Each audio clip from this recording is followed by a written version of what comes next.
Brethren, I brought some of these up last week. Asa, it says he even, when he was diseased in his feet, sought the doctors,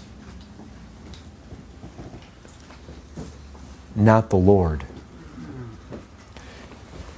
Christian, when you are in financial need and you do not seek the Lord first, when you are in medical, physical needs and you do not seek the Lord first, when you need food, when you need clothing, when you need help,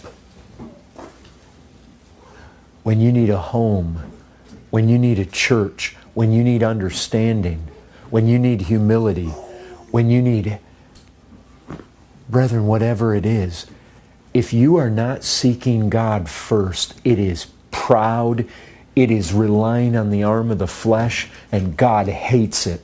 And it is absolutely opposed to the way God created this universe. And I'll tell you this, you've got to become convinced of that. You've got to see that in everything. When you lay your head down on the pillow at night, to thank God that you have a pillow to lay it on. When you wake up in the morning, to thank God that He gave you. Brethren, you've got to be convinced of this. That when you do not acknowledge Him, it dishonors Him. When you do not go to Him for every single need, first and foremost, you dishonor Him.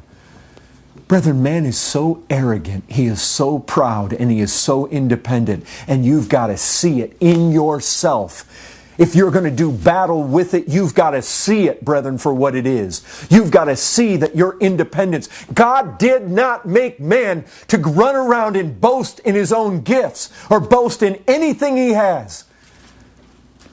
The apostle says, "What do you have that you have not received?" You don't have anything. Not anything. Without Him you are worthless. Without Him you are useless.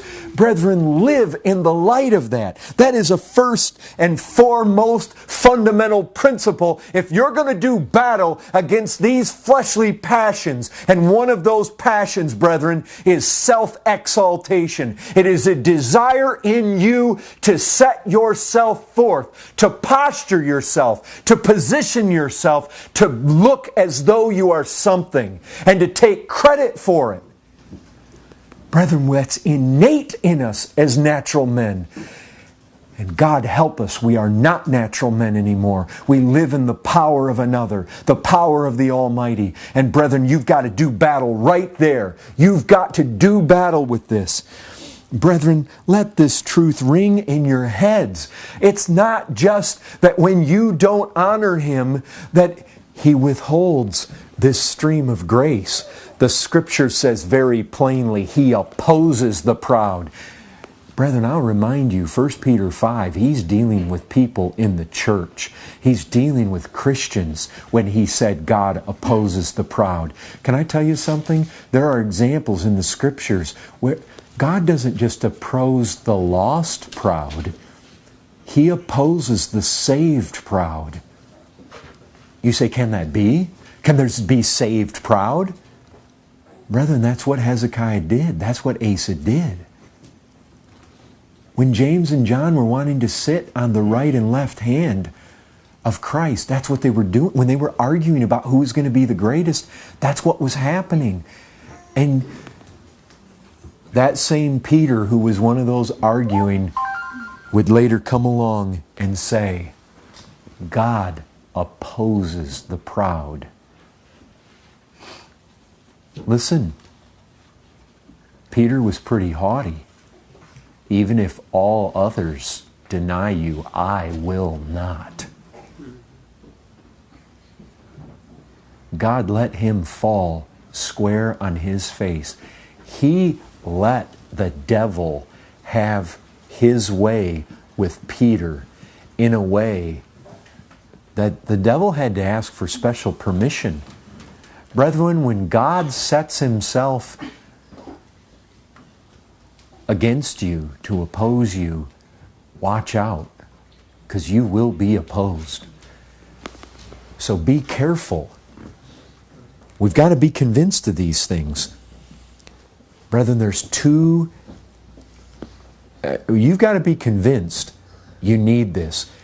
You need to be convinced. There is too little regard in the church. There's too little regard in the preaching. There's too little regard in yourself, in myself, for this very thing.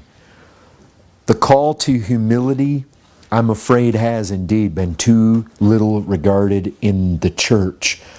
And I think it has been because its true nature and its true importance has been too little appreciated. And I'll tell you this, humility does not come effortlessly. It comes with battle. It comes with tears.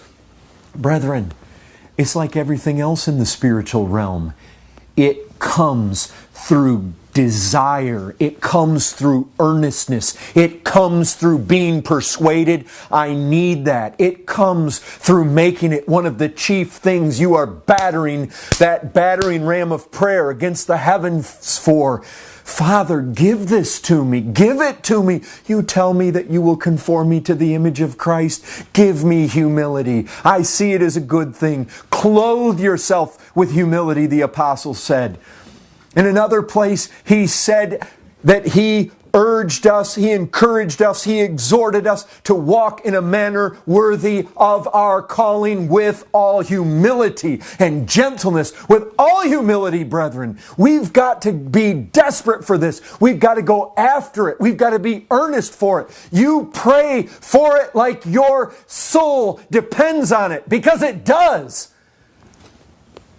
It does, brethren, it does. And we've got to be convinced of it. And I'm not certain, brethren, that we have been entirely convinced of just how much we need it. It needs to be an object of our special attention, our special desire, our special prayer, an object of our faith. What I mean by that, by faith, brethren, you need to lay hold on this. Lord, you promised that you would conform me to the image of your Son. And one of the crowning characteristics is that He's gentle and lowly in spirit. He did not please Himself. He did not come to be served, but to serve. He told us to follow Him.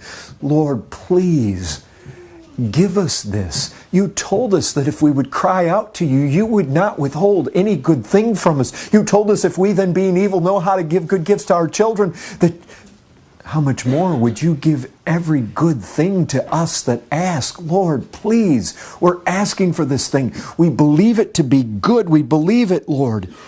It needs to be an object of special practice.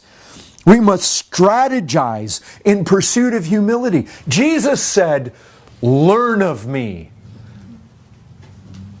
Brethren,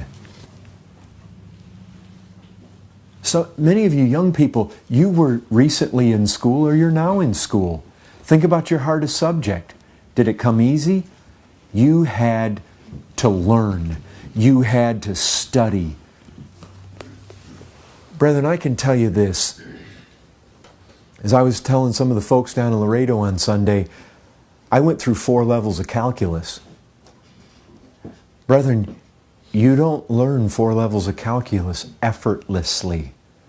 And I'll guarantee you this, you are not going to learn the humility of Christ, the gentleness of Christ, the lowliness of Christ in passing and in some half-hearted effort of Bible reading once a week or twice a week. Brethren, you learn calculus by effort, by strain, by sleepless nights, by study. And you're going to learn Christ harder than I learned calculus. I guarantee it, brethren. It's got to be all-out earnestness to learn this humility.